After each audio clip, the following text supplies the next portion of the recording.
5 times a day, every day, over 1 billion Muslims bow down and recite a prayer to Allah, given to them by Muhammad, their prophet.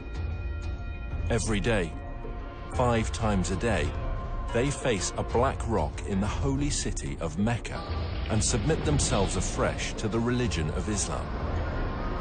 Every day, they bow as a corporate group all around the world to express their solidarity as followers of Islam, for whom Muhammad is their prophet, the Quran is their scripture, and Mecca is their holy city.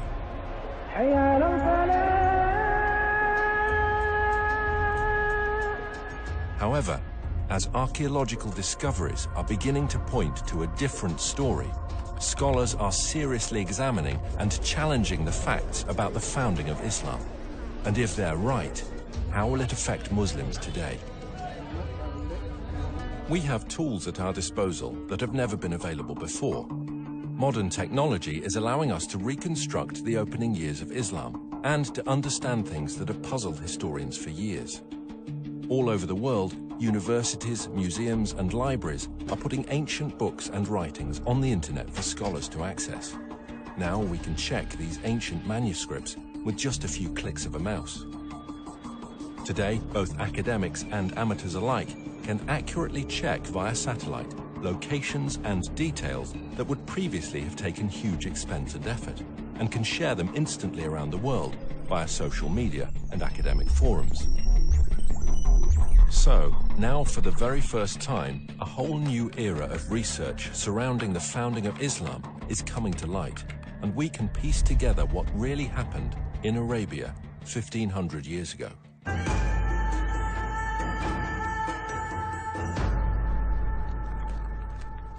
Writer and historian Dan Gibson has lived most of his life in the Middle East. He has extensively researched the peoples and places of the ancient world before Islam. I first came to Arabia in my early 20s, and I've spent more than 30 years exploring every corner of this amazing part of the world, piecing together evidence for a radical new theory, which I believe will change our understanding of the past. Years of study have led me to the conclusion that Islam began somewhere other than where the conventional histories suppose, and that in early Islamic writings there are clues and references that reveal the hidden truth about the Mecca mystery. In this film, we will find out why there is a total lack of archaeology in Mecca from the time of the Prophet Muhammad, why descriptions of Mecca do not tally with the landscape, and how an early Islamic civil war altered the truth about Islam. While Muslims all over the world believed that their holy city and their founding leaders all lived in Mecca, in Saudi Arabia, Dan Gibson believes the evidence actually points elsewhere. During my studies of Arabian history, I've come across evidence that points not to Mecca, but to northern Arabia as the founding place of Islam. Up until now, no one has ever questioned that Mecca is the holy city of Islam. Every Muslim believes that he should pray towards the Black Rock in Mecca. But years of study and countless trips to all parts of the Arabian Peninsula have led me to a radical new understanding of Islamic history. I believe that in the process of understanding Islamic history, a fundamental error has been made. It wasn't a deliberate falsehood, it was just a misunderstanding of what happened during the founding years of Islam. So later Islamic writers corrected what they thought was an error in earlier histories when it was actually the truth. Is it possible that over 1 billion people who follow the religion of Islam misunderstand how and where their religion began? And if so, what implications does this evidence have for the average Muslim who wants to follow the instructions of Muhammad, his prophet? We are going to have to examine a time in history and a setting that few of us understand. For centuries, the histories of the classical world and Middle East empires have been discussed, but little effort has been given to the history of Arabia. This ignorance is true not just of the West, but also of the Arabs themselves. The Prophet Muhammad was born in 570 AD, at a time and a place that few people today really know about. His grandfather and his father were Nabatean merchants, and in fact Muhammad himself married a merchant woman. One day, Muhammad was meditating in a cave and an angel visited him. The angel taught him words of praise to Allah. Later, his wife convinced Muhammad that it really had been an angel and he was in fact called to be a prophet of God. During his lifetime, he had many visits from the same angel, and each time there was a new revelation. These revelations from the whole of the lifetime of Muhammad become gathered together to what we know today as the Quran. Adel Ishamari studied Islam at the Islamic College in Kuwait. Over the years, he and Dan have formed a good friendship and have often found themselves drawn into deep discussion about faith and its history. كانت رسالة محمد هي أن في إله واحد وأن هو آخر الأنبياء الذي أرسلهم الله. وهذا الشيء أغضب كثير من المتواجدين في مكة بسبب أنهم كانوا يعبدون آلهة أخرى وهي الأصنام. كثير من الأصنام كان موجود هناك وكانوا يعبدون هذه الآلهة. ولهذا السبب سبب غضب الناس عليهم صار اضطهاد على محمد وعلى القلة من أتباعه. فقرر محمد وأتباعه الهجرة إلى المدينة. Muhammad and his followers suffered persecution. So he and a few of his followers fled to Medina. Now that city actually converted to Islam and Muhammad established a government there. And in fact, we can date the Muslim calendar from this period of time. Shortly after this, his followers started attacking caravans, growing in power, growing in number, until eventually more and more people joined them, to the point where they became an expanded military presence, in fact, throughout the whole of Arabia. Muhammad gave his vision of taking Islam to the entire world. However, he died unexpectedly. And at that point, disputes broke out, leading to civil wars. But despite these differences and these divisions, there was the continued dream of expanding the faith to the whole of the world. Eventually, much of North Africa and Central Asia became under the control of Islam. And today, Islam is the second largest of the world's religions.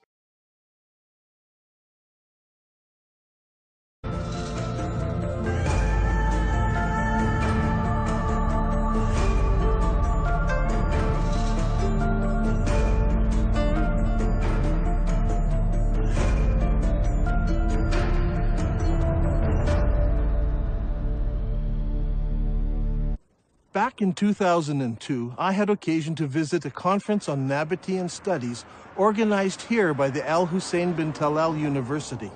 During the conference, I had occasion to speak with leading archaeologists from Saudi Arabia and from Jordan. I asked them specifically about the archaeological record in Mecca. While not wishing to be named or quoted, they admitted that there was no archaeological record in Mecca before 800 AD. I had expected them to defend the opinion that Mecca was a walled city with houses and gardens and public buildings and temples. They said no, there was nothing like that there. Did you know that the name Mecca is mentioned only once in the whole Quran? Muslim scholars link other names with Mecca, names such as the Forbidden Gathering Place, or the Holy House, or the place of Becca or weeping. All of these terms are universally associated with Mecca today. Nevertheless, the Quran itself does not tell us in so many words that these all refer to Mecca. Muslim scholars see no reason to debate this. But in recent years, some historians have raised questions. They have noted that Mecca was a barren place and not located on the ancient caravan route. People have imagined that the caravans carried incense, spice, and other exotic goods. But according to recent research, by the time of Muhammad, the age of frankincense was now long over, and the Arabs engaged in a trade of leather and clothing, hardly items that could have sustained a large city that was described as the mother of all cities and the center of the trade route. Look at this map. Where do all of the trade routes intersect? There are 3 places in northern Arabia that could be described as the center of the trade route. What is interesting is that Mecca was not even a stopping place because it was not even located on the caravan route. Today, all over the Middle East, when construction companies want to dig for a foundation, there should be someone present from the Ministry of Antiquities. It doesn't matter if you're in Jerusalem, Damascus, or Amman, Jordan. Wherever you dig, the chances are you will expose an ancient site of some sort. In the city of Mecca, in Saudi Arabia, developers are digging all over, putting up great buildings, hotels and high-rises. But, to the surprise of archaeologists, there are no ruins of a great and ancient city under Mecca. The city where Muhammad was born was a major city. It had no trouble in raising large numbers of men to work caravans and march in its armies. Not only did it have a significant population, but it was also an agricultural city. وتسمى هذه المدينة اللي هي مكة بأم القرى في القرآن. أم القرى هي الاسم هذا المفروض يطلق على مدينة مبهرة، مدينة فيها آثار، مدينة فيها ليها أسوار، مدينة يعني كبيرة معروفة. The Prophet Muhammad would go forth for his affairs and journey far afield until he reached the glens of Mecca and the beds of its valleys. Aisha, Muhammad's wife, mentioned how one of the men was longing for Mecca. Would that I but stay overnight in a valley filled with various kinds of grass? When we came to Mecca, we saw a town blessed with water and trees, and delighted with it, we settled there. Al-Bukhari speaks of a prisoner who was eating grapes while he was chained in irons, and he says, "This was not the time of fruit in Mecca." It's hard to believe that these things were written about Mecca. The area around Mecca is all rocks and desert. Mecca averages less than 10 centimeters of rain per year. With its extremely hot temperatures and barren conditions, this is scarcely enough to grow any vegetation at all, let alone grow enough food to support a large population. Yet the holy city of Islam is described as having fields with trees and grass and soil, but there's no cultivatable land near Mecca. It doesn't match the ancient descriptions. Ibn Ishaq mentions that the people of Mecca were reluctant to cut down trees in the sacred area. The presence of trees and plants in ancient times can be easily tested by the presence of spores and pollen in undisturbed ancient soil. To date, there is no record of trees having ever existed in ancient Mecca. Another puzzle is that the city of Mecca is missing on all early maps of Arabia. One would expect that a major merchant city would be mentioned on early maps, but not one shows Mecca before the time of Islam. Over the years, I have gathered copies of many ancient maps of Arabia. I have diligently translated them, but never once did I find Mecca mentioned on a map before Islam. Did you know that the name Mecca does not appear in any literature prior to 740 AD? That's 120 years after the founding of Islam. Don't you find it puzzling that for the first 120 years of Islamic history, none of the surrounding nations knew anything about the existence of Mecca? How could a major city, a city that could raise thousands of men in its army, a city that had agriculture, trees, grass, fruit and grapes, be missed by other nations? How could a major city with walls, temples, and public buildings not be found in the annals of other nations, especially if it was a merchant city that undertook trade with all the nations around it? And most puzzling of all is that when we go to the physical location of this ancient city, we find that there is no early archaeological record. It was an insignificant location, not even on a trade route. According to commonly accepted Islamic history, the Kaaba was a major shrine in the city of Mecca and the focus of pilgrimage in Arabia. A good starting place might be studying the pilgrimage before the founding of Islam. وكما دون المؤرخ الطبري بأن هناك كان نوعان من الحج والعمرة. الحج الأكبر أو الحج الأصغر. وكان جد محمد كان يؤدي العمرة قبل الإسلام. This Umrah before Muhammad was at a time when the focal point of Arabian pilgrimage was to a place known as the Forbidden Gathering Place. This location held many pagan idols. وهذه الأسماء كانت موجودة قبل الإسلام، ولكن ما زال المسلمين إلى حد هذا الآن يستخدمون نفس الأسماء، ولكن هي الأسماء هذه جتنا من الخارج، يعني من الوثنية، ليس أسماء إسلامية. In order for us to understand what was happening in pre-Islamic Arabia, we need to understand the importance of holy places in ancient Arabia. From ancient times, Middle Eastern religions have equated gods with regions rather than being universal. Modern readers of history have long been influenced by Greek and Roman concepts of the pantheon of gods and have failed to realize the significance that the ancient Arabs applied to gods of specific regions. In the eyes of the ancient Arabs, there were gods who lived in Mesopotamia, gods who lived in Egypt, and gods who lived in Greece, and so on. Arab merchants passing through an area would respect the local gods. They were not opposed to gods of different places. What they were opposed to was the representation of a god in human or animal form. They preferred to use geometric shapes. For instance, here is a god in the shape of a block. That one over there is shaped as a triangle. Each of these gods were considered local gods and must be respected when passing through their territory. Such a view of religion naturally leads to accepting territories and locations as being sacred to specific gods. Thus, the area around a temple, such as a particular valley or remote desert location, could be considered as sacred. It would have a precinct where people could gather, even with their enemies, and be safe, because violence was forbidden in the sacred precincts. When tourists enter the majestic beauty of Wadi Rum here in southern Jordan, they're so often taken up with the exquisite beauty of this valley and the rugged mountains that they miss a temple dedicated to the goddess Lat, or Allat as some call her. This Nabatean temple had a sacred area. It was located in front of the temple, with the mountains marking off the sacred area. Before Islam, Arabs were divided into many groups.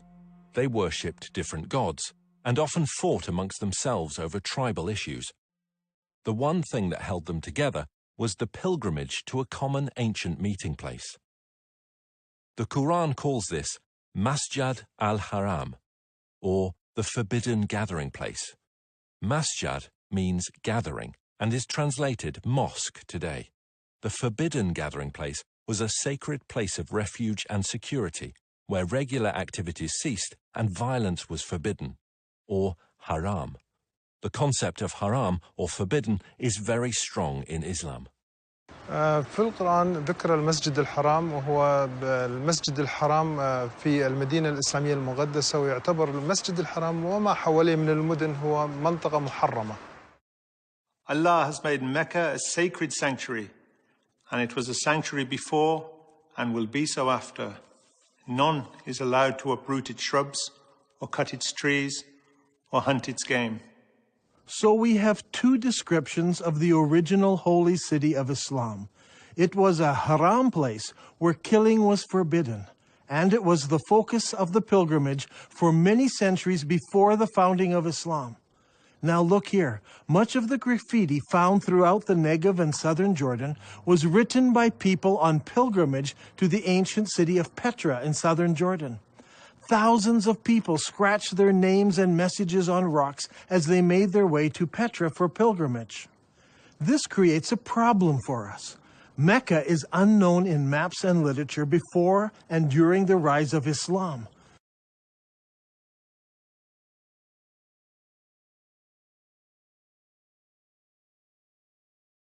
المساجد في الوقت الحاضر تتجه كلها صوب القبلة، صوب الكعبة، وهناك مكان في المسجد يسمى المحراب الذي الإمام يوقف فيه ويصلي يقود المصلين. ولكن في الأيام الماضية ما كان موجود هذا المحراب، ولكن كان في حائط يتجه صوب القبلة، وكان المبنى بالكامل مبني باتجاه صوب القبلة. In Islam, it is universally understood that the Qibla is towards Mecca and Saudi Arabia. No one questions the direction of the Qibla today. However, the Quran tells Muslims they have a Qibla. The text of the Quran does not give the name of the city to which prayer was originally made. It only mentions Masjid al-Haram, or the forbidden gathering place. Muslims believe they originally prayed towards Jerusalem.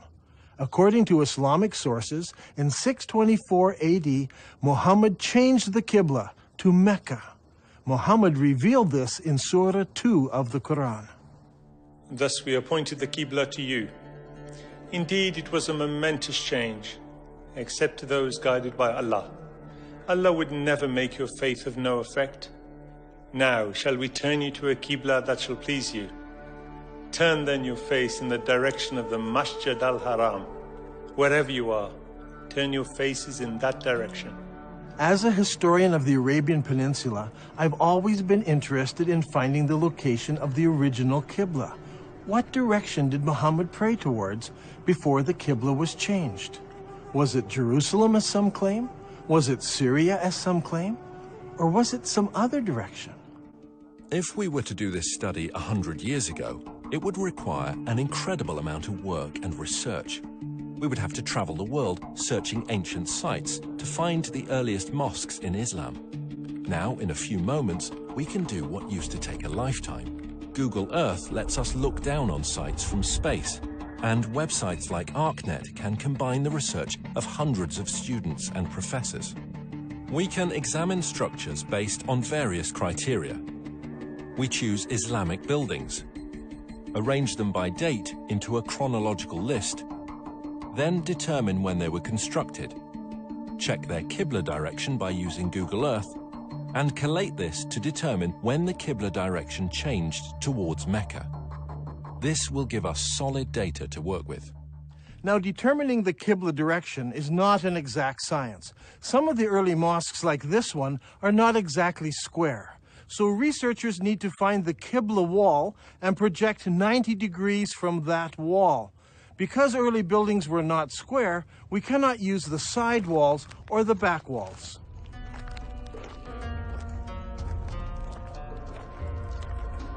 This is the mihrab of an old mosque.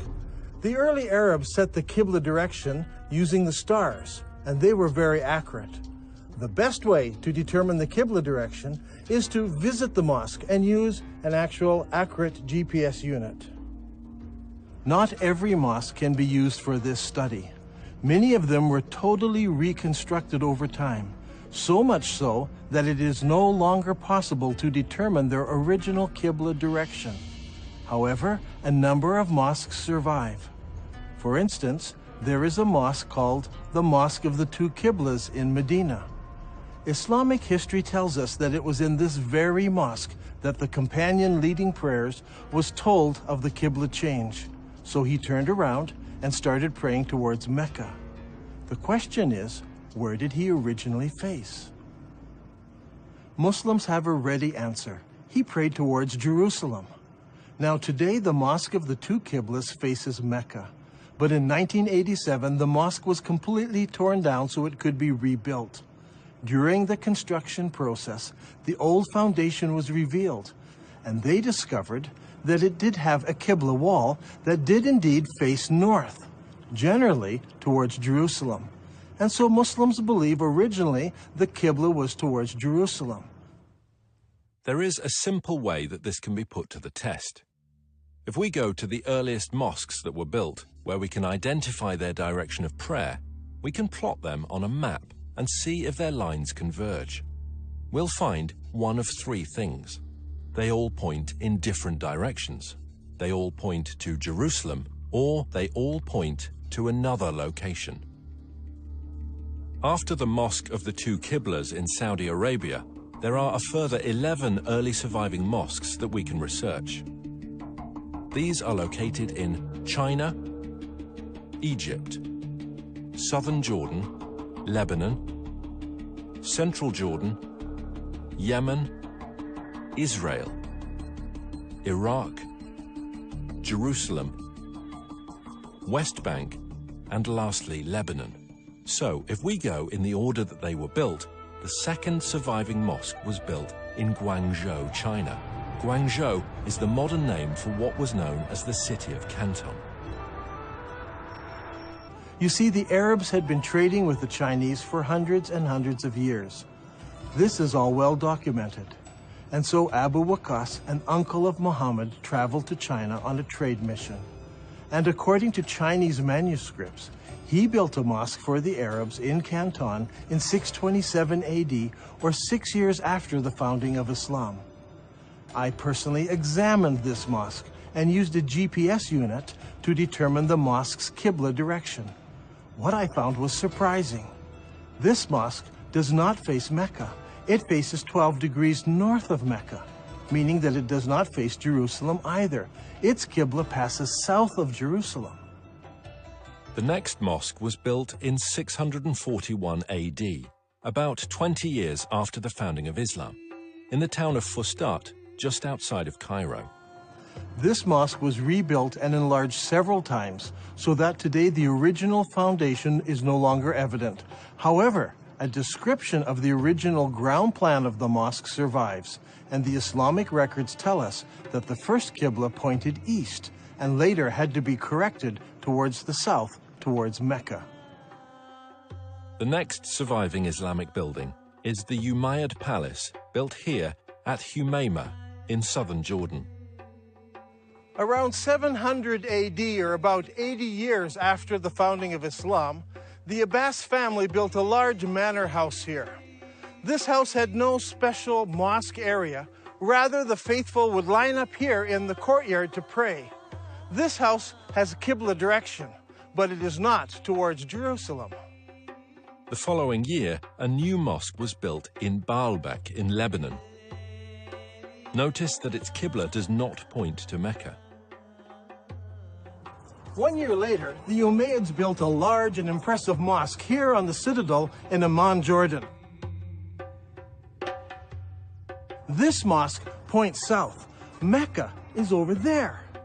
A couple of years after this, in 705 AD, or 84 years after the founding of Islam, Muslims constructed the Great Mosque of Sana'a in the capital city of Yemen.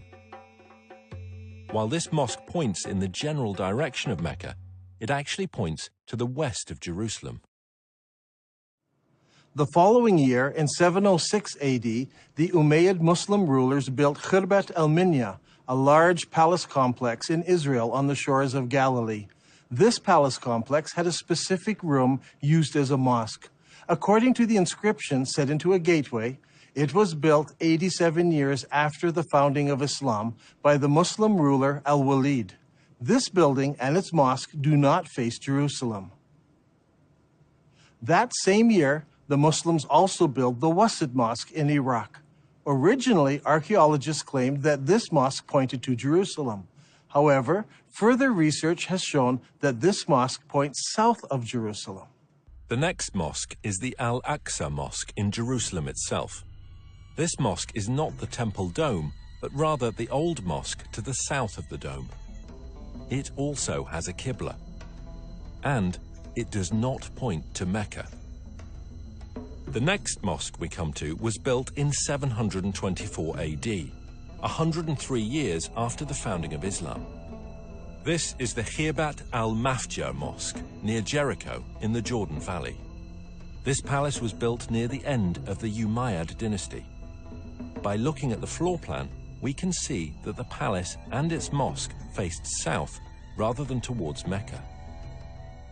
That same year, a mosque was built at Anjar, about 58 kilometers from Beirut. It was built near the end of the Umayyad period, and no more than 30 years later, it fell into ruins and eventually was abandoned. Since it was never rebuilt, we can easily determine the Qibla direction, which does not point towards Mecca or Jerusalem.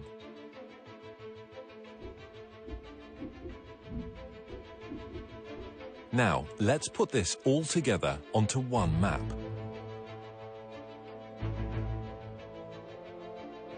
The result is amazing. During the first 100 years of Islam, 100% of all the surviving mosques we have located so far face a spot in southern Jordan rather than Mecca. From north, south, east and west, mosques all face towards one spot. This isn't some small error in determining the Qibla direction. They all specifically point to just one place. Directly under this point is the ancient city of Petra. This is a city that is well known to us today. It is a popular tourist site. Tourists come from all over the world to marvel at the great temples and the monuments in this city. Could it be that Petra is the mother of all cities described in the Quran? It was the focus of the ancient Arab pilgrimage. So could Petra also be the birthplace of Muhammad and the founding city of Islam?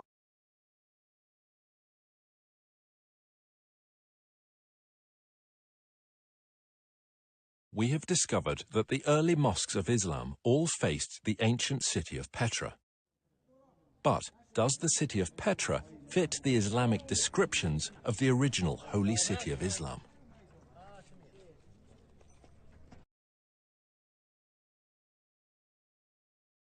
الآن غريب يعني أنت تقول إن البتراء لكن البخاري يقول لنا هي القدس فشلون تبي نفكر في هذا الأمر شلون تبينا نقبل هذا الشيء يعني البخاري قال لنا القدس.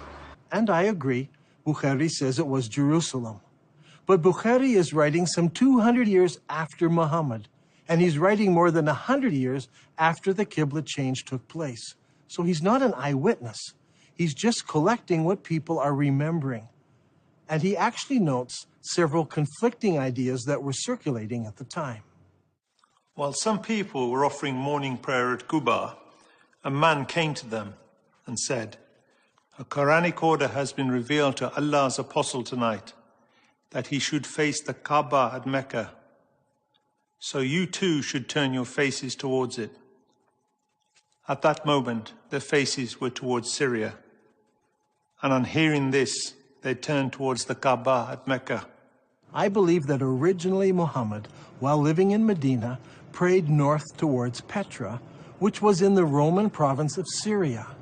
By the time Bukhari was collecting his stories, people had forgotten Petra, and everyone remembered that their great-grandparents prayed towards Syria. القرآن يقول لنا مسجد الحرام في مكة فيا ترى مكة وين موقعها الحقيقي؟ Those who bring up the argument about Becca raise an interesting point. I agree that in Islamic literature, the name Becca is synonymous with the first holy city of Islam. When Muhammad was a young man, the people decided to rebuild the Kaaba. In the rubble, they found several building blocks with inscriptions written in Syriac, the language of the Nabateans. They found a Jew who could translate it for them. "I am Allah, the Lord of Becca. I created it on the day that I created heaven and earth and formed the sun and moon, and I surrounded it with 7 pious angels. It will stand whilst its 2 mountains stand as a blessing to its people with milk and water." The word Becca is an ancient Semitic word which means to weep or lament. If a location was assigned the title Becca, it would mean the place of weeping. The name Becca has never been used of Jerusalem. It appears only once in the Bible in Psalm 84. Here it is used in reference to a valley of weeping. But the Quran also speaks of a valley of weeping, where Hagar was weeping over Ishmael. The Quran places this story in Becca, which is the early name for the place where the Kaaba was built. Surely this location was not Jerusalem, which is built on top of a mountain and not in a valley. I think the answer is quite simple. There were many major earthquakes in Petra, such as the one in 551 AD, only 19 years before Muhammad was born. We are told that during that earthquake, much of Petra was destroyed. Petra could have been called the Valley of Becca because so many people were killed over so many years from all the earthquakes. If Petra is the holy city of Islam, then there should be evidence of Muhammad's tribe, the Quraysh, around Petra.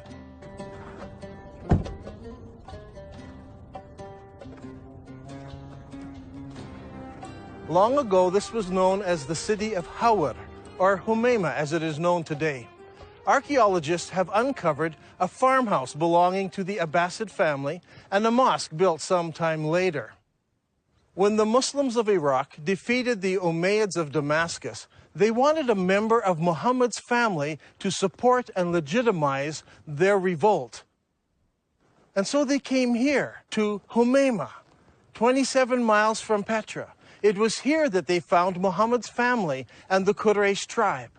They didn't go to Mecca in Saudi Arabia or Medina. They came here to Humaima, 27 miles outside of Petra. It was here that they found the Quraysh tribe and the family of Muhammad, not in Saudi Arabia.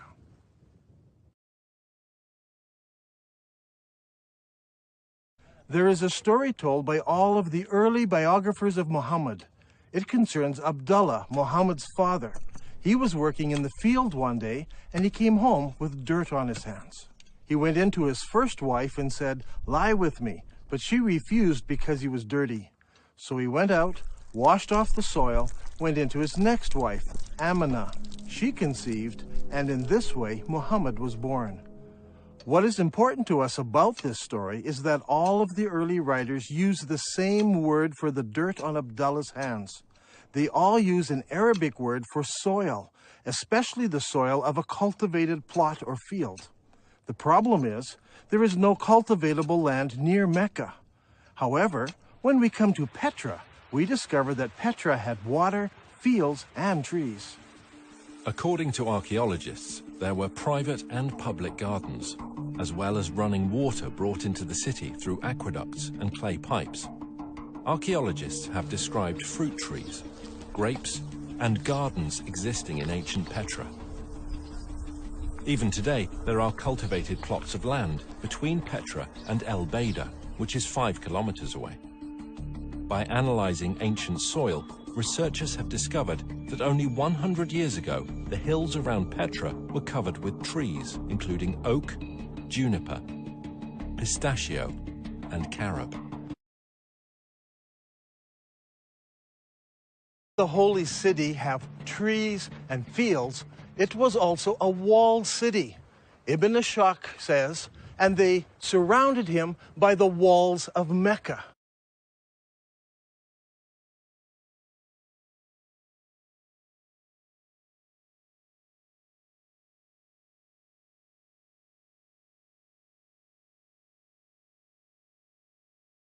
This is very puzzling because Mecca had no city walls.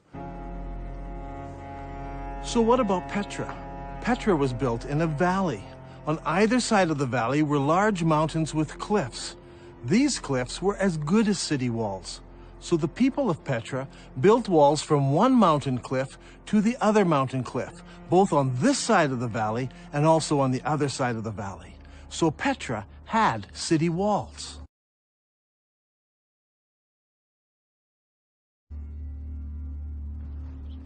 Another distinctive feature in Petra is that it contains a very unique stream.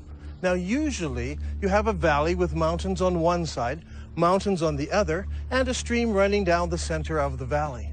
But in this case, long ago, earthquakes cracked these mountains so that there is a crack in that mountain, water runs through that crack, across the valley, and out the crack in the other side. The Nabateans built a colonnaded street from one mountain to the other mountain, and beside it was a rainwater course. Let's go down there. Now, in Islam, one of the duties of the pilgrims is to go 7 times between 2 mountains called Marwa and Safa. What is interesting is that Bukhari tells us that Muhammad chose to do this, running in the rainwater course between the 2 mountains. But there are problems.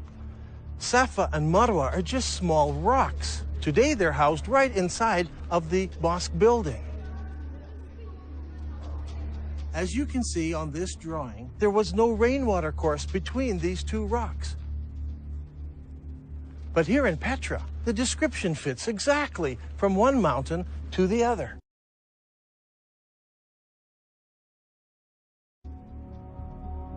There are 4 ways into the Petra Basin. Since Petra is in a valley, one could enter from either end of the valley.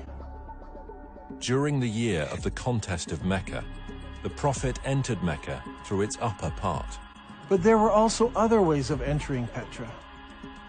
The ancient records tell us that the holy city could be entered and exited by a crack in the rocks. In Arabic, this is called a thaniya. Al-Bukhari mentions this several times. Allah's apostle used to enter Mecca from the high thaniya and used to leave Mecca from the low thaniya.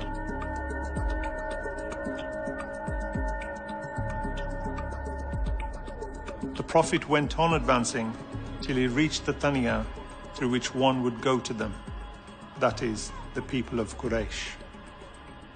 There are two thaniya entrances. One of these is the famous Sikh that tourists pass through to enter the city. The other is on the far side of the colonnaded street and leads into a maze of canyons that eventually empty out into Wadi Araba below the Dead Sea.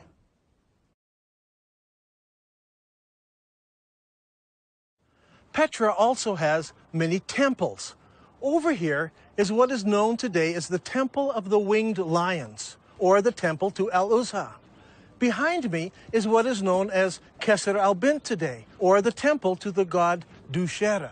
This short chain of mountains here was the home to the god, and here in the very heart of the mountains is the temple to this god, El-Dushera. Now, Ibn Hisham relates to us a very interesting story. It's very early in Islamic history. Only a few people have converted to Islam at this time. One of those was a man known as Al-Tufail bin Amr of Mecca. He accepted Islam on one of his journeys, and once he returned home to Mecca, his wife also decided to accept Islam. Al-Tufail then tells his wife to go to the temple of Dushera and cleanse herself there. In the sacred area, there was a trickle of water where she could wash herself. She did this and returned home and learned about Islam. Did this story take place in Mecca, 1,000 kilometers away, where there is no temple to Dushera? Or did it take place here in Petra? If it did, then Dushera's temple is there. She would have come down to this temple, washed herself, and gone home.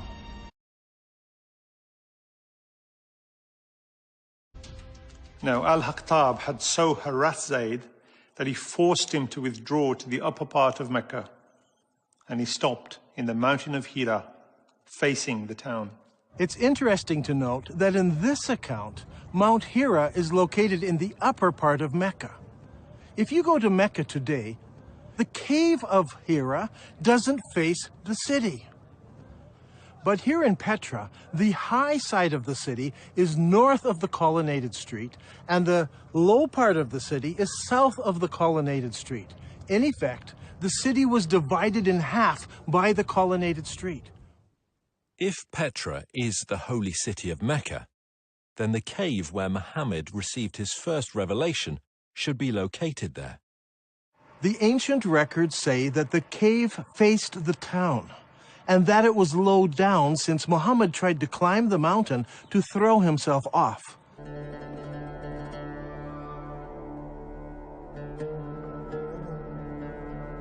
Here in this cave, we can see where there are many various god blocks.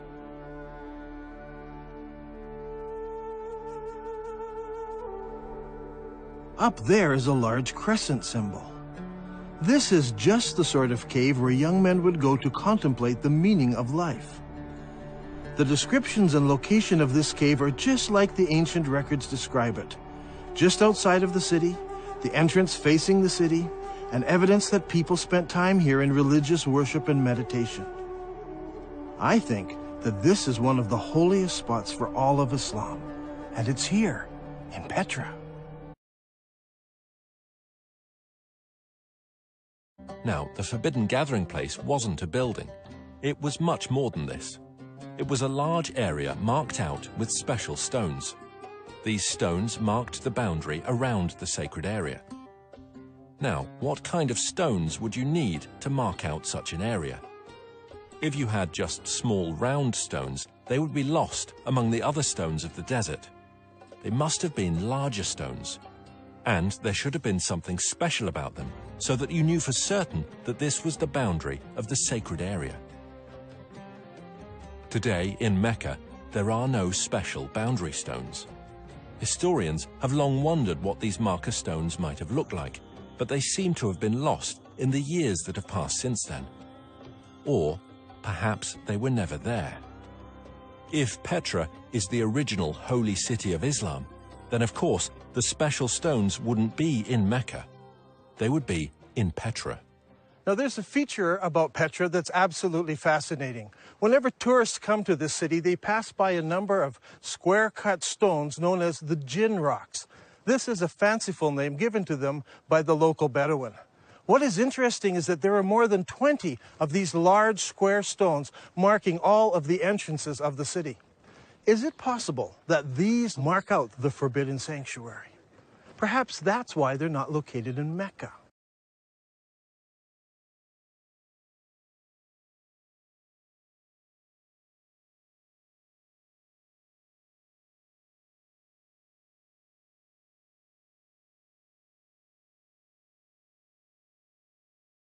Does Islamic history give us any clues as to why the direction of prayer might have changed?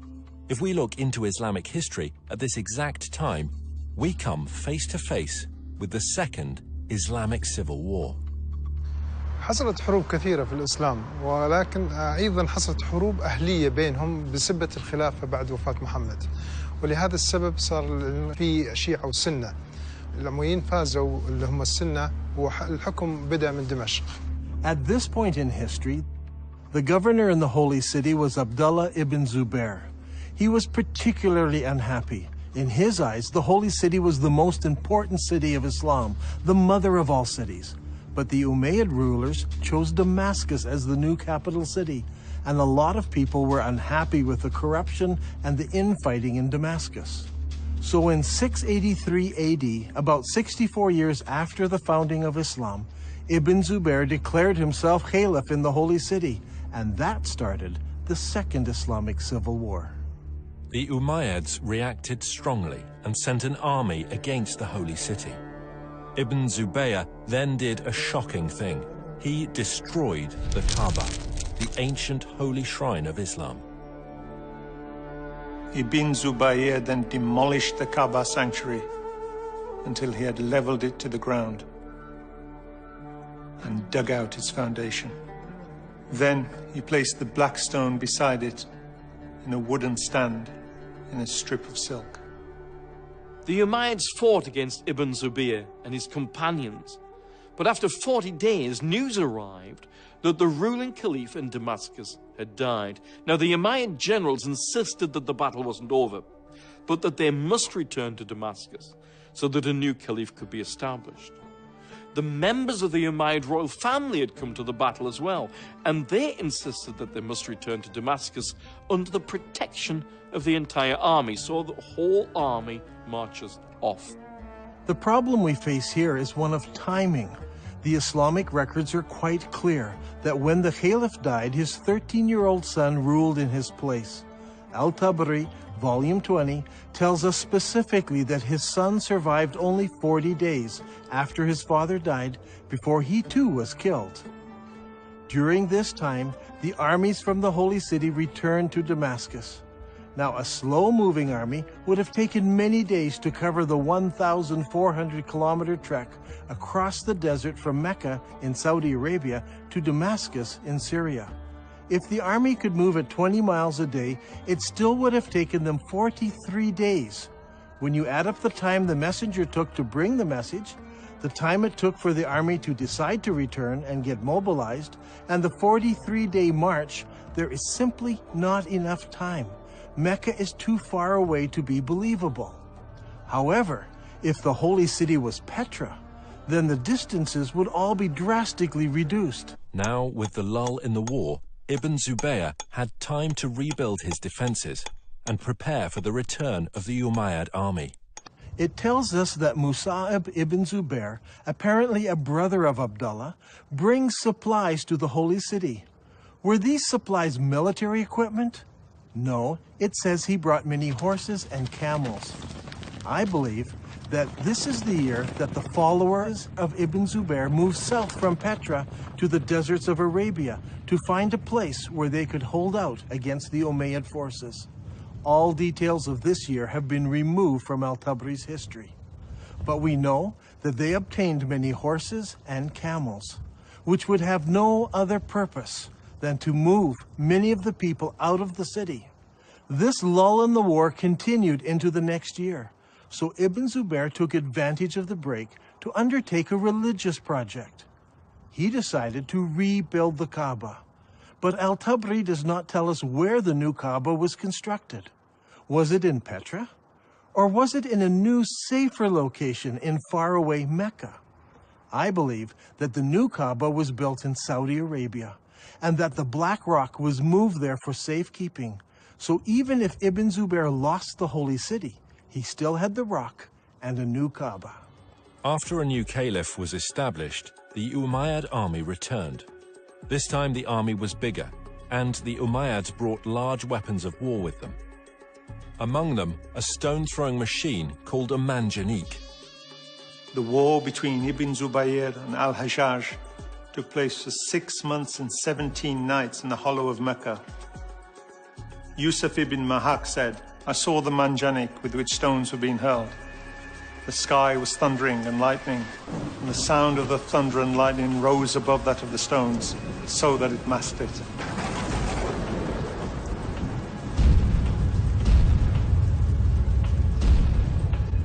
During the fighting, Ibn Zubayr took refuge in a ruined building beside the Kaaba, and this began another battle, which completed the destruction of the Kaaba area of the Holy City.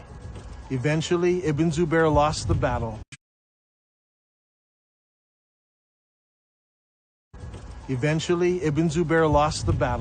But the cause was taken up by those in the city of Medina in Saudi Arabia and by the city of Kufa in Iraq.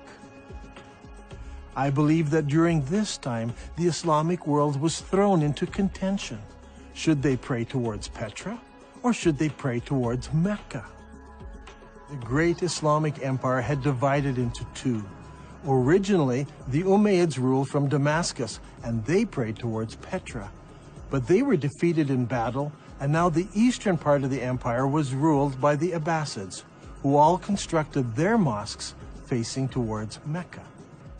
It was during this exact time that we see a change in mosque construction. Before this, every new mosque constructed faced Petra. But now, for the first time, some of the new mosques began to face Mecca in Saudi Arabia. But the problem still existed.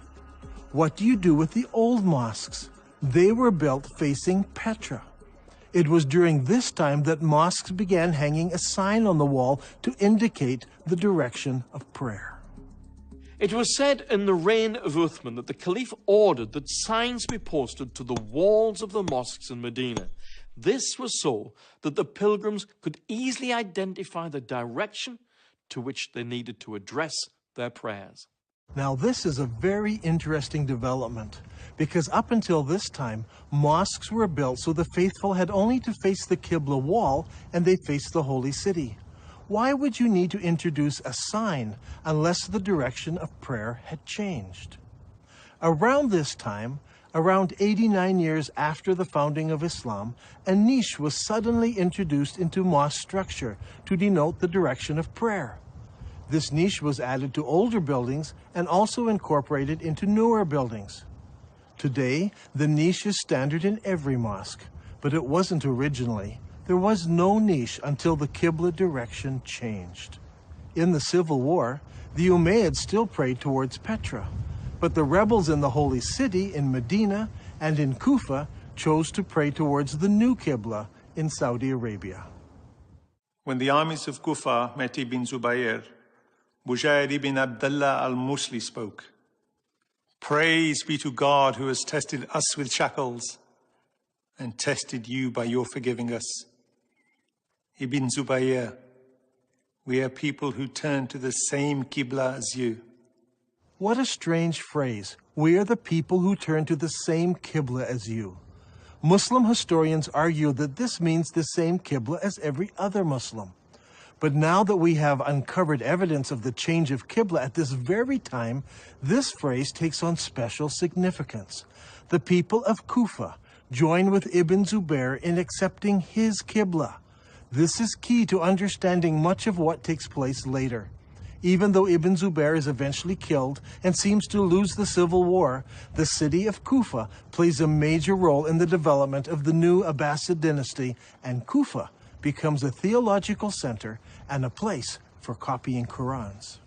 In the Islamic world, things were a mess. Not only were Muslims divided politically, they were divided religiously. Obeying the wishes of Allah as revealed by the Prophet Muhammad was at the very heart of Islam. Should you obey Muhammad and the Quran and face towards the forbidden gathering place in Petra? Or should you pray towards the sacred house and the Black Rock, which is in Saudi Arabia? So far, Dan Gibson has plotted the existing mosques from the 1st century of Islam, and they all point to Petra in Jordan. So what about the mosques of the 2nd century of Islam? Do they all point to Petra as well?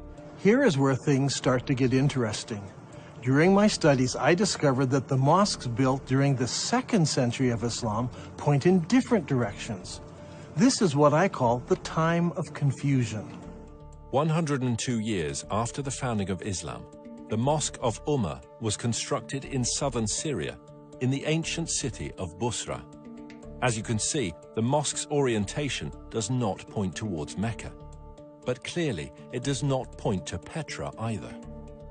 5 years later, the ruling Muslims built a palace in the Syrian deserts known as Qasr al-Hayar al-Gharbi. This is a drawing of the floor plan of the palace and the mosque in the corner of the complex. The whole complex seems to face somewhere between Petra and Mecca. A couple of years later, Qasr al-Hayar Ishaqi Palace was built about 100 kilometers north of Palmyra. If we examine the ground plan of the palace buildings, we notice that the palace and its mosque don't seem to align to either Mecca or Petra.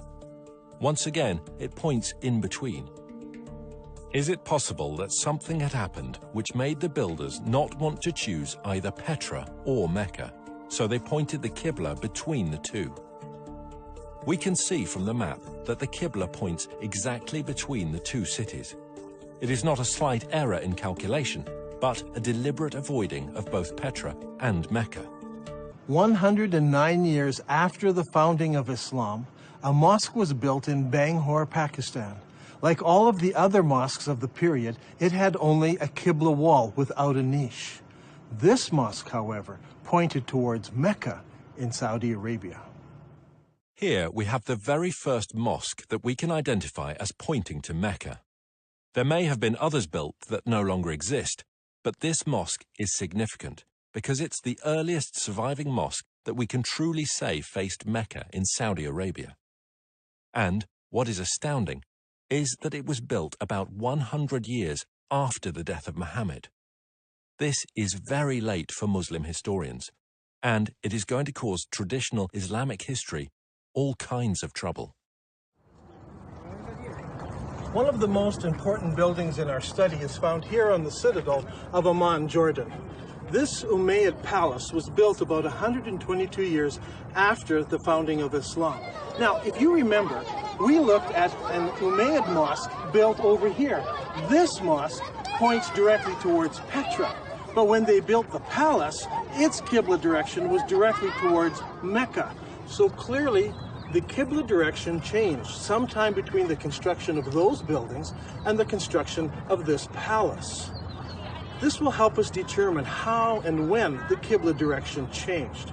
Remember, it was during the construction of this palace that the name Mecca first appears in literature anywhere. الغريب أن مكة لم تذكر طول هالسنين هذه لا في الكتب الأدبية ولا الكتب الإسلامية، ولكن ما تم ذكرها إلا عند تغيير القبلة، وهذا شيء غريب جدا. يا ترى شنو الأسباب؟ يعني المفروض أنه يذكر حتى في الكتب الإسلامية في تاريخ الإسلام، ولكن لم يذكر هذا الشيء إلا عند تغيير القبلة. هذا شيء غريب. The next major mosque that was constructed was built 32 kilometers south of Amman, Jordan. This was known as the Mushatta Palace and Mosque, and it was built in 743 AD. As you can see, it was a very large and impressive Umayyad palace, with the mosque located in the southern part of the structure, facing Petra.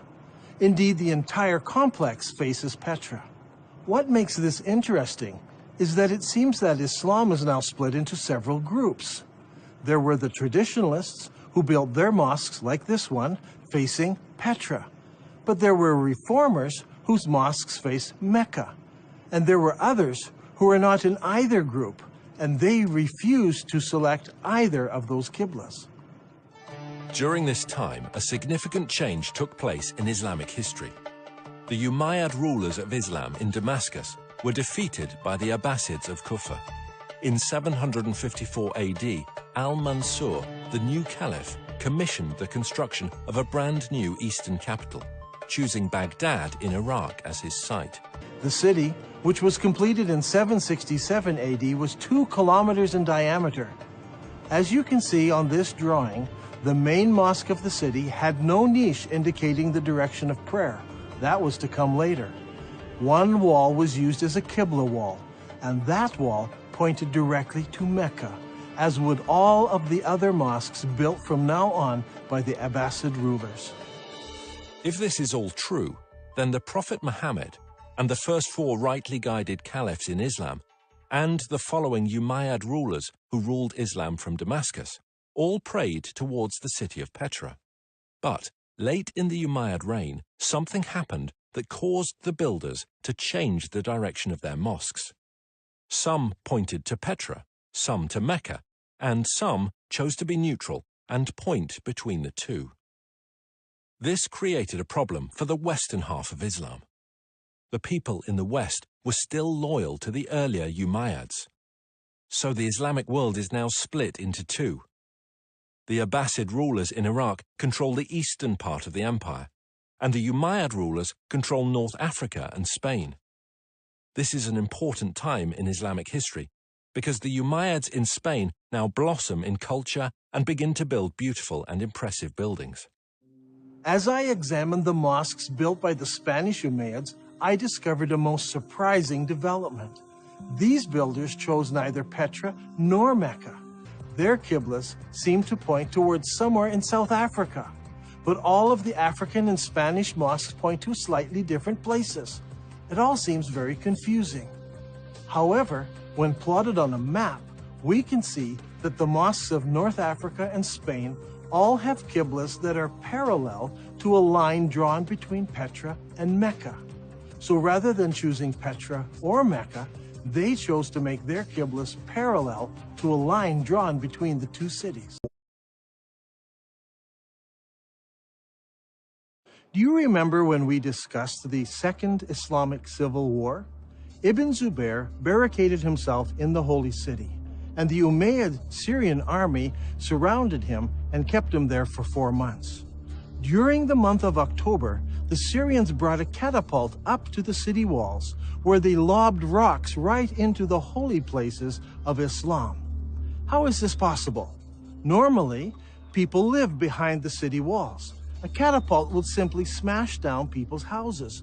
But in this case, it said the catapult hit the holy places of Islam right in the center of the city. How is this possible? Well, here in Petra, there is a unique feature. Petra had city walls. In the north and in the south, the city walls crossed the valley. But in the north, the city walls did not go all the way to the canyon, because there was a watercourse running along the canyon. I believe the Syrians brought their catapult up the dry river course right to the place where they could lob rocks into the very heart of the city, hitting the Kaaba and the holy places of Islam. Archaeologists from Brown University have been digging here in Petra for many years. Their project was to excavate what is known as the Great Temple area. As they uncovered the temple, Dan was amazed to find evidence that supported his theory. One of the interesting features of this building is that people built defenses here against attack. See here in this doorway, they closed it in so they could defend themselves. We can date the defenses of here by the roofing tiles that were used in the construction of these defenses. This happened sometime after the earthquake of 551 AD. However, there are no recorded battles in Petra during this time. So we know this happened during the founding years of Islam. But this is not the only evidence we have. During the excavations, the archaeologists uncovered over 400 catapult stones. These stones are buried in about the right place at exactly the right time. This is an extremely strong indication that the battle took place here and that the first original Kaaba was close to this location. Petra, the city of weeping, suffered a fatal calamity. Massive earthquakes shook the Petra region, destroying buildings, temples, and houses. The damage was so bad that the city was never rebuilt again. The evidence for that first Kaaba is gone now. The catapult stones destroyed much of it. Ibn Zubair destroyed the rest. In 713, an earthquake destroyed the dam that diverts the water around Petra. So every year, floodwaters washed away whatever evidence was left. So, with the memory of Petra fading from view, the chroniclers of Islamic history, writing some 150 years later, would never mention it by name. In time, the memories of these two locations became merged into one, that of Mecca in Saudi Arabia. From now on, all Qiblas would point here.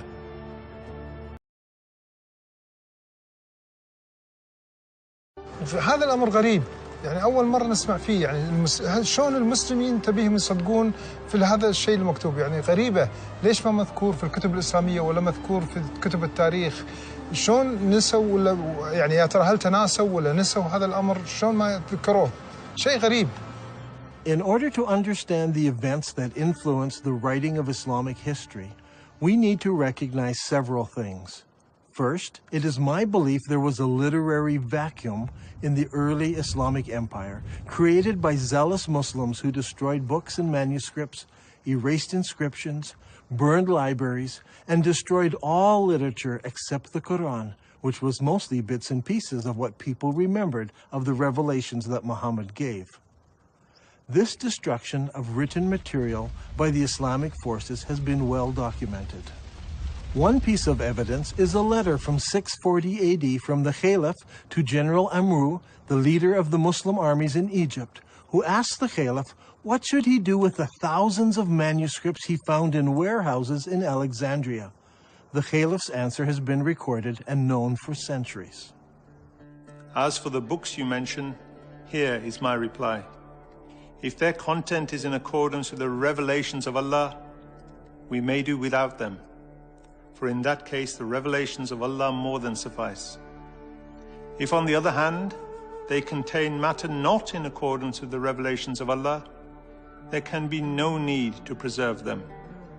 Proceed then and destroy them. The Muslim writer Ibn al-Kifti tells us that the books were distributed to the public baths of Alexandria, where they were used to feed the stoves, which kept the baths comfortably warm. They say it took 6 months to burn all that mass of material. Eutychius, the Patriarch of Constantinople, recorded that there were 4,000 baths that received books from the Alexandrian library. This burning of books, however, did not start in Egypt, but 4 years earlier in Persia. Caliph Umar's army met with the Persian armies in the Battle of Qadisiyah in the year 636 AD. In early January 637, the Muslim advance guard reached the outskirts of Ctesiphon and laid siege to the city for 2 months. Eventually the city fell and the Muslims occupied it. During the fighting, the palaces and the library at Ctesiphon were deliberately burned. In the end, the only book that managed to survive in Arabia was the glorious Quran. When it comes to the history of the Quran, historians have struggled. It seems that most of the Quran was retained in an oral fashion rather than written form. While the Arabs were great memorizers and had the ability to retain the entirety of the Quran, the retention of materials in an oral tradition suffers from several difficulties. First, the accuracy of the memories of the individuals involved must be perfect. In the case of the Quran, arguments arose over the various verses, how they should be rendered, and if they should or should not be included in the whole. Second, the problem of transferring knowledge from the learned to the novice is often a difficult step. In the case of the Quran, most of the men who memorized the sayings of Muhammad were also warriors. As is often the case, warriors die in battle, and their knowledge of the Quran perished with them. This is amply illustrated in the Battle of Yamama, when an estimated 450 men who had memorized the Quran were killed. Hudayfa bin al-Yaman came to Uthman at the time when the people of Damascus and the people of Iraq were waging war to conquer Armenia and Azerbaijan. Hudayfa was afraid because the people of Damascus and Iraq had differences in the recitation of the Quran. So he said to Uthman, "O chief of the believers, save this nation before they differ about the revelations." So Uthman sent a message to Hafsa saying, "Send us your manuscript of the Quran so that we may compile the Quranic materials into perfect copies and return the manuscript to you." Hafsa sent it. Then a group of men sat down to create a new copy of the Quran.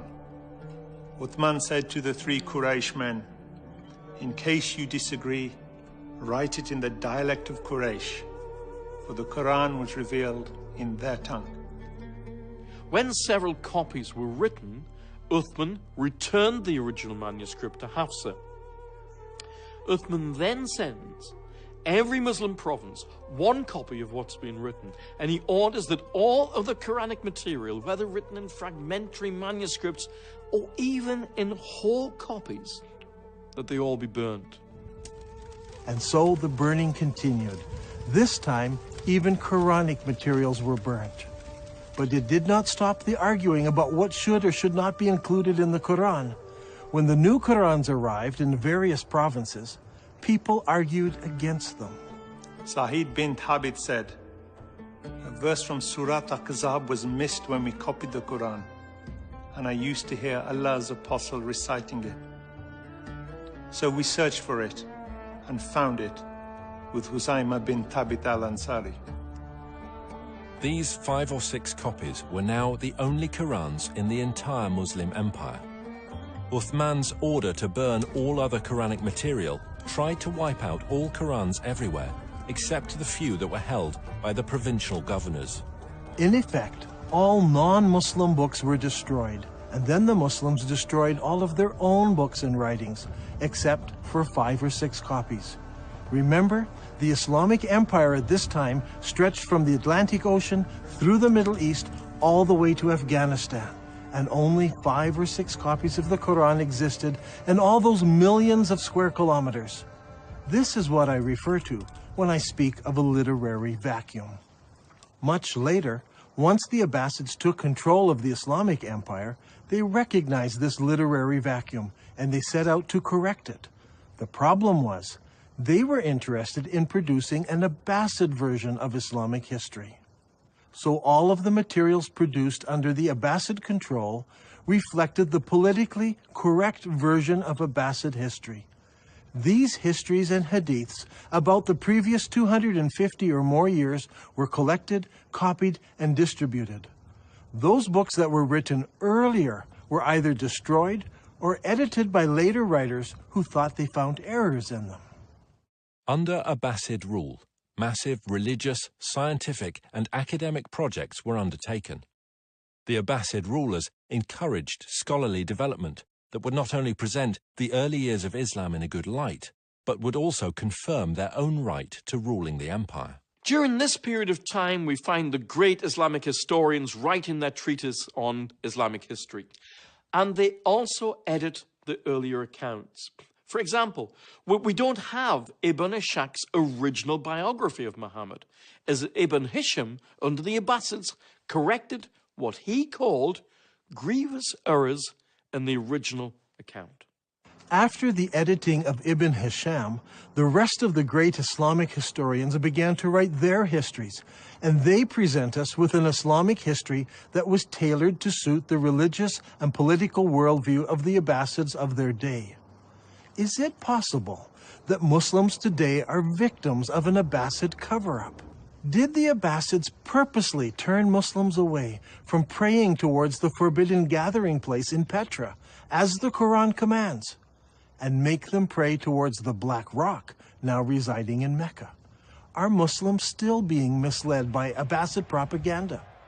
I believe the stage was set when early Muslim leaders gathered together the various scraps of the Quran.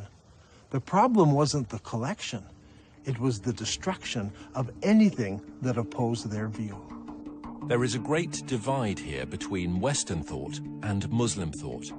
In Western thought, the later manuscripts are less reliable, as they are copies of copies. We need to go back to earlier source material, as it's more accurate. Muslims, on the other hand, think earlier manuscripts are less reliable, and later manuscripts replace earlier manuscripts. Even in the Quran, later revelations replace or abrogate earlier revelations. Once you allow the concept of abrogation, you open yourself up to accepting all kinds of changes. If the Abbasids tampered with history, did they go so far as tampering with the text of the Quran? For instance, how did the name Mecca get into Surah 48? Abu Bakr, the successor of Muhammad, made the first compilation of Quranic material. Uthman, who followed him, used that collection and then added to it. The historians tell us that even after Uthman had compiled his Quran, people remembered still more verses that Muhammad had revealed. Every time a new Quran came out, it was touted as the most complete Quran. The previous ones were okay, but the newer ones were more complete, with more revelations in them. Did the Abbasids bring out an even more complete Quran that contained mention of Mecca? Today we have many of the Abbasid Kufi Qurans in museums from Istanbul to Samarkand. These Qurans use the Kufic script invented in the city of Kufa. But what about earlier Qurans written in other scripts? I have searched through many of the early Quranic parchments written in pre-Kufic script. It should come as no surprise that none of the pre-Kufic material includes verses about the changing of the Qibla or the city of Mecca. Historians have challenged me that I'm trying to rewrite all of Islamic history. I assure you I'm not trying to do this. I'm only suggesting one small change. Long ago, the holy city of Islam was referred to as Mecca. I believe that name was used for the city of Petra after repeated earthquakes killed many people. After Ibn Zubair moved the black stone to Mecca, scribes had only to make one small change to Islamic writing. In Arabic, Mecca is written like this. It's very easy to change the ba to a mim. Watch again. That's all it took. It is virtually undetectable to later readers. Did the Abbasid scribes correct an earlier reference to Mecca in the Quran and make it into Mecca?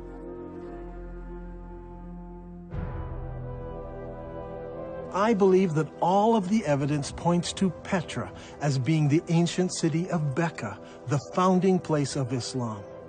All of the mosques of the first century of Islam point to the forbidden gathering place in Petra, and all of the descriptions fit Petra, not Mecca. Muslims are instructed in the Quran to pray towards the forbidden gathering place. The Quran says nothing about the Black Rock. It is clear that although Dan Gibson's research is rooted in Islamic history, and he has a great affection for the Arabic world, his theories will be challenging to Muslims. As faiths around the globe come under increasing scrutiny to prove the veracity of their origins, all religions need to consider serious research they may find difficult. Islam needs to ask if it is possible that over 1 billion people have been misled by Abbasid propaganda, regarding how and where their religion began. And, if true, what implications does this have for the average Muslim today?